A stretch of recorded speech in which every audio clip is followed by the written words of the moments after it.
Hi, I'm Bethany. And I'm Audrey. We are book lovers And sisters. and this is our fall TBR. Okay, so I pulled Audrey into this video because she is the fall girly. I got into reading in the first place because of her. Anyways, this is basically our TBR for October and November. So we have a couple that we're gonna both read, and then we have some that individually we want on our TBR. Let's start with, just seeing that photo makes me want to barf. Our first pick is Stephen King's 11/22/63.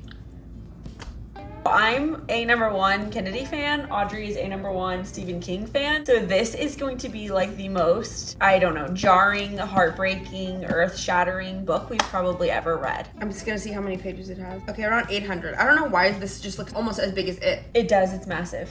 It has like around 200 more pages. We're coming at it from two different angles. I'm coming in from, I've read the Stephen King books that like tie into this universe. Right. And Bethany's coming at it from the angle of my entire life is dedicated to the Kennedys.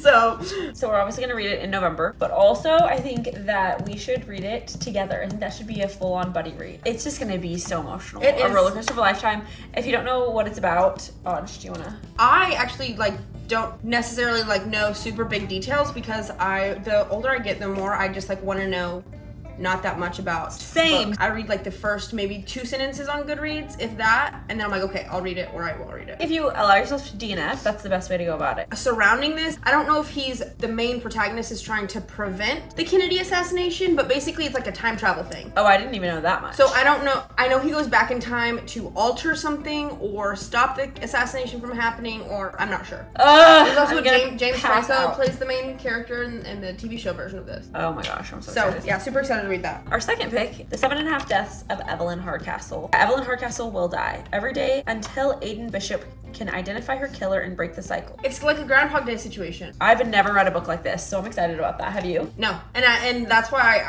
it's so novelty. It's more of an experience. And then our last mutual pick, A Discovery of Witches. It takes place in Oxford, but I don't know if the characters are British. But this is another one of those things where I know surround the. Oh, I think it's Romeo and Juliet meets right. Twilight, which Twilight kind of is Romeo and Juliet. Something to do with vampires.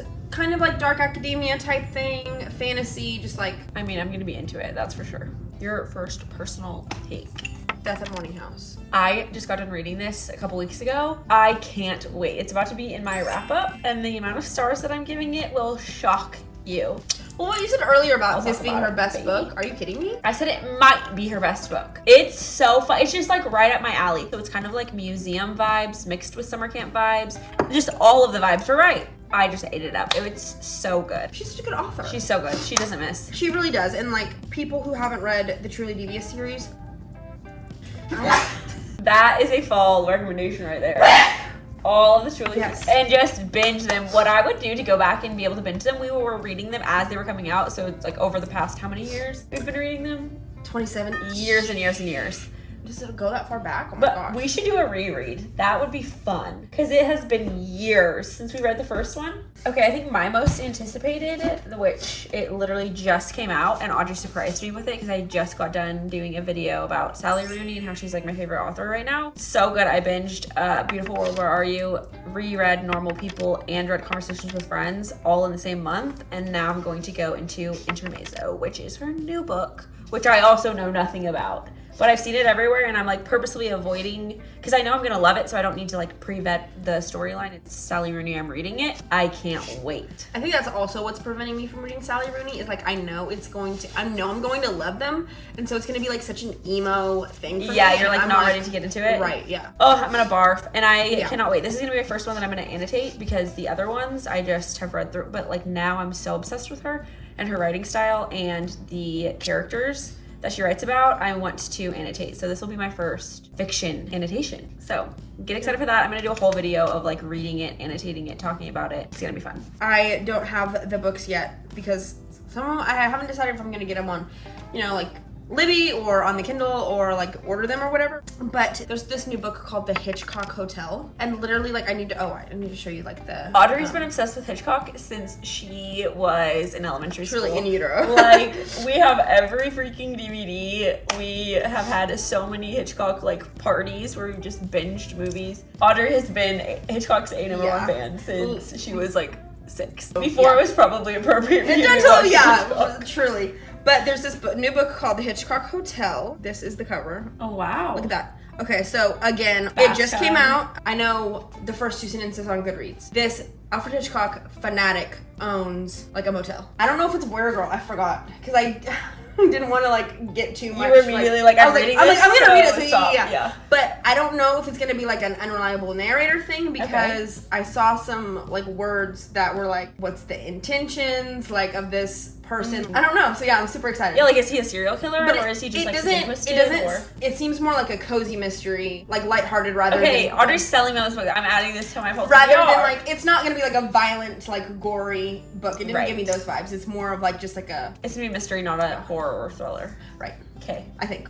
So I'm super excited. Dude, I haven't read any sort of like motel mystery. You know what I mean? I feel like almost all the mysteries I've read are YA. Like, really? Yeah. Other than like God of the Woods and stuff like that. Yeah. They're so young. Like all the mysteries I've read, and I can't think of a single one. So. But But we haven't been huge mystery. This is the year of mystery. We've been full fantasy. Like we are just fantasy girlies. All of the booktubers are like, I'm like not that. Are you kidding me? Eyeballs are dying back here. I'm like, I want to read that. The Hitchcock one? That does sound like it's right up your alley. I'm like, I like keep wanting to pop in the. It kind of conversation. sounds like the book that you just read, the Enigma in Room 622 or something. Yeah, but better. Yeah, American. American. Very American. I screenshotted the description and I'm going to stop when I deem appropriate. A Hitchcock fanatic with an agenda. I'm done. Okay, A Hitchcock fanatic with an agenda. I'm like, okay, I'll read it. Like, That sounds so good. Wait, what was I saying before we put? Oh, we're fantasy girlies. Y'all, all the booktubers are like, it took me a while to get into fantasy. Everyone starts with romance, which you definitely started with YA romance originally. I don't know. I was out there with like Sister Tolkien. Grimm. Yeah, I was like, Sister Grimm. yeah. That's true. I was definitely a fairy tale kid. For sure. Percy Jackson. Yeah, so it Yeah. is fantasy. Audrey had to cut herself off because she was into so many fantasy series. Yeah, fantasy is just like that is our bread and butter. Growing up reading those types of books, like we were out there when Hunger Games came out, we were out there where Divergent gosh, came out, yeah. The Uglies came out. So That's good. what I was raised on. Oh, speaking of fantasy, reading on our Kindle, which we're starting literally right now, Powerless. It's already so good. Like, Audrey got me in her Mazo 2 days after I started Powerless, and I was like, well, I can't quit Powerless now. Like, I'm sucked in, dude. It's so good. Is it YA? It feels YA. I think it's leaning more YA, but I think it's like that's like a new adult. Right. Pretty clean so far. Like, very, very clean. Anyways, so that's a fantasy series that is very fall feeling. Also very Hunger Games feeling. And I'm all about it. Audrey's like, ugh, another Hunger Games. Yeah, she's devouring the book. And I'm like, another Hunger Games. Give me Katniss Everdeen part 4, 5, 6, and 7, please. Yeah. Watch Sunrise Over the Reaping or something like that. Literally, Haymitch's story is coming out. She's literally written it, and it's coming out in 2025. Haymitch's story. Barf worthy. So we need to do a Hunger Games reread right, like, leading up. It will destroy me. That will destroy me. It's gonna be so good. Okay, Yeah. anyways. I love selling you on books. Let me talk about another. Yeah, tell me more. I don't know. Like, Audrey has to be part of this video because I'm getting all of my entire TBR is basically from her. Other than Sally Rooney. Someone help me get her on board with Sally Rooney, please. Other than Sally Rooney and my nonfiction, Audrey's basically I just reading all can't of them. take the dry detachedness right now of the narrators. I'll eat it up for breakfast, I can't lunch, right now. and dinner. So this is an idea that I was kind of been toiling with. Okay. So Dracula and Frankenstein, Right. 2 of like the most iconic literary monsters. Correct. But I've also heard. Well, this is what inspired it. So there's a book just came out called Lucy Undying. No. You haven't seen that cover? No, but that is a sick cover. Like I was like, okay, I'm sold. Yeah. Like whatever you're selling, I'm buying it. So that's like a Dracula in the Dracula universe, Okay. but it's like a modern. Have you read Dracula? No. Me neither. So, do you remember this book? It's called The Dark Descent of Elizabeth Frankenstein. Yes. It's like a retelling about Frankenstein, like the Dr. Frankenstein's like sister or something like that. Yes. From her point of view. So I was like, it would be so cool to read Frankenstein and then to read like books that people have written about The surrounding entire, like, Frankenstein. yeah, all of the different And then ones. like Dracula, the Lucy Undying that just came out, which That would be then such a fun video concept. apparently freaking Bram Stoker, the guy who originally wrote Dracula back in the day. Okay. Apparently he actually like super believed in vampires. Right. I've heard that. But his like grandson or grand-nephew or something wrote a book about Bram Stoker writing Dracula. It's fiction or nonfiction? It's like based in nonfiction, but I think it's like he like takes liberties with the story. Wow, what the heck? That would be fun. Like, yeah. Especially as a writer. It's called I don't know how everybody says it, but like Dracula. It's like when you look up how to say it, the first one you do is Dracula. The French pronunciation is Dracula. Macabre. We've both sucked down. Literally, both of our coffees are sucked down completely, and I want more so bad. We just tried instant coffee for this time. Okay, I'm just gonna quickly spout off these two back to back. They're just book of the month picks from a while ago, but I have not read them. The Wishing Game and What Lies in the Woods. Both of these have been on my TBR forever. Both of them I was waiting for full on fall because look at these covers. And I have no idea what either is about. Years ago, reclusive mega best-selling author quit writing under mysterious circumstances. Suddenly he resurfaces with a brand new book and a one-of-a-kind competition, offering a prize. Anyways. Okay. I gotta literally this. dry this up. Rain it in. We're literally just laughing. Like, are we drunk? This Like is in fine. Willy Wonka, the laughing juice. I told you, Always. dude, that instant Espresso coffee. just went right through us. Literally, both of our coffees are sucked down completely, and I want more. I'm a shooting star. Lucy found her solace in books, namely the Clock Island series by Jack Masterson. And then Jack comes out with a new book after being gone for like ever. I'm into it. But I do also hate the whole don't meet your heroes trope. Cause like in freaking Fault in Our Stars, I kind was of like, love it. ugh. It's so good. Yuck. How familiar are you with Swedish hip hop? I hate disappointment. That is such a strong feeling. Regret and disappointment. Such strong feelings. When you have conveyed expectations so well. about how someone should be, and they're not like that, that will absolutely tear me. What Lies in the Woods. They were 11 when they sent a killer to prison. They were heroes, but they were liars. I've never read anything like that at all, except for Alligator Candy, which is nonfiction. Kind of reminds me of What that. the crap is that? I'm literally never. It's about this boy whose brother gets kidnapped and murdered when he's little. I don't know why it made me think of that. I think it's just like a little boy and like going through true crime trauma. Right. Made me think of it. Anyways. Oh, I need to grab my hot coffee to show because that was a vibe. It matches my shirt perfectly. Honestly, you shouldn't drink it now. Guys, it's like, I'm telling stop.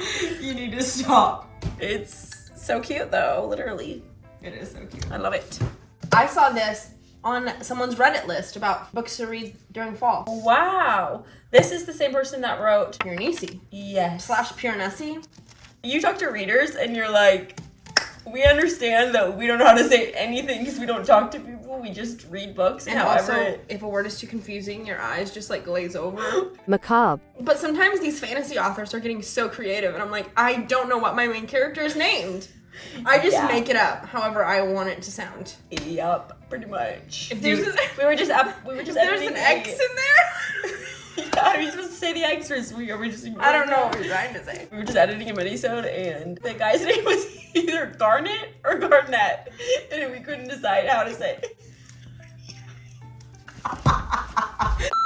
And then when you read it wrong the first time, you have to commit to it for the rest of it. Even when you learn that that's no longer their name, but like to you, that's still their name. Yeah. So, anyways, Jonathan Strange. Yes. What's that about? And Mr. Norrell. It's huge, dude. It's huge. Is it bigger than it? I don't know, cause like like fonts and crap. No, it's like 300 pages. Oh wow, less. yeah, I know. It's thick pages. Again, don't know much about it because I read Piranesi. 5-star read for Audrey. Literally- Instantly. Which is like the opposite. It's like 200 pages something. It's like a really short book, right? Very short. I would literally recommend that to anybody. I think it's such an interesting concept. I know it's about two magicians. I think they're like ancient, like eternal beings who like are in modern day England, but I think they're like super old. And that is Yeah.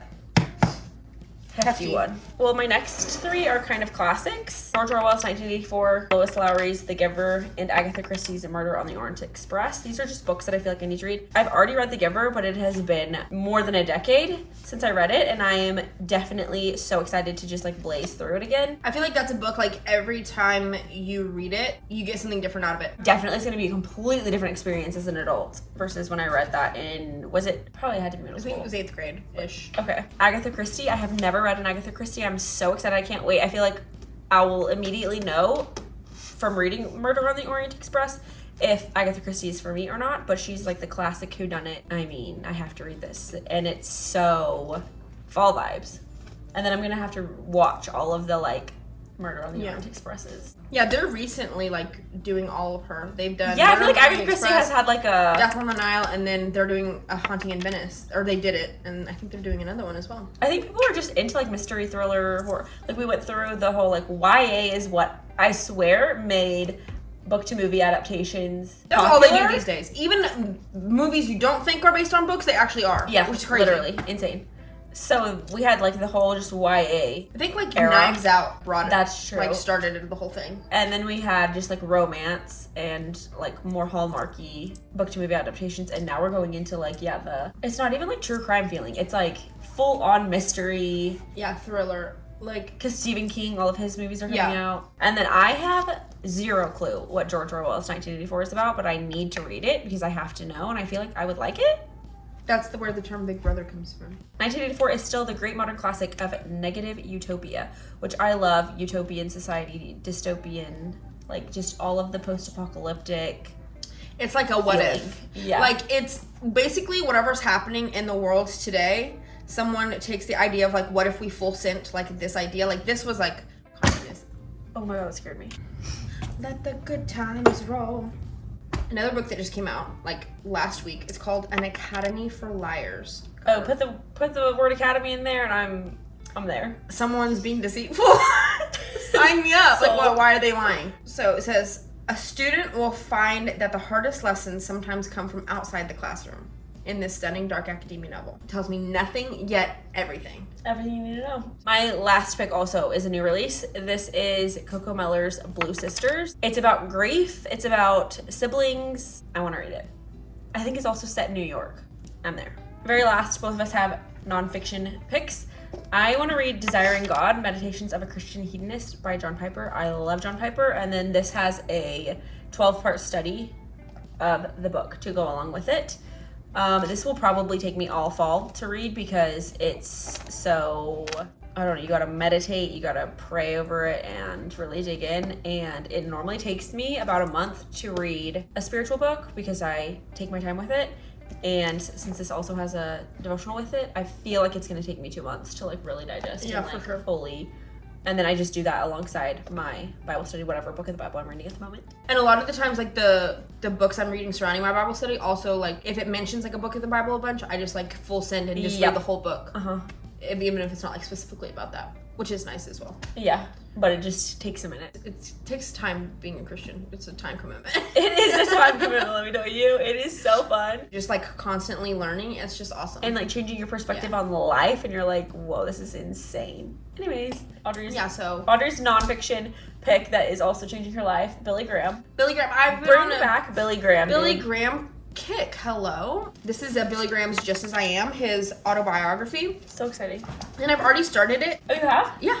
Oh yeah, you did. Yeah. But it's going to take A minute. for me to get through. But I've been reading a lot of his spiritual books during the morning in my devotional, and so I was like, well, who even is he in the first place? So, I mean, he just like changed the world, truly. Yeah, So- and I don't know why, but I thought that he was some weird like Televangelist, televangelist that is like maybe prosperity gospel. I think don't it's know. good to be like skeptical at Yeah, first for of sure. anybody, just For to sure. like make sure that they're like saying Legit things. like staying close to the Bible and everything like that. Definitely spurring on my faith as a person because like his life was chaos. A lot of sacrifices. Crazy crap. That's why the obsession with the Kennedys is so strong.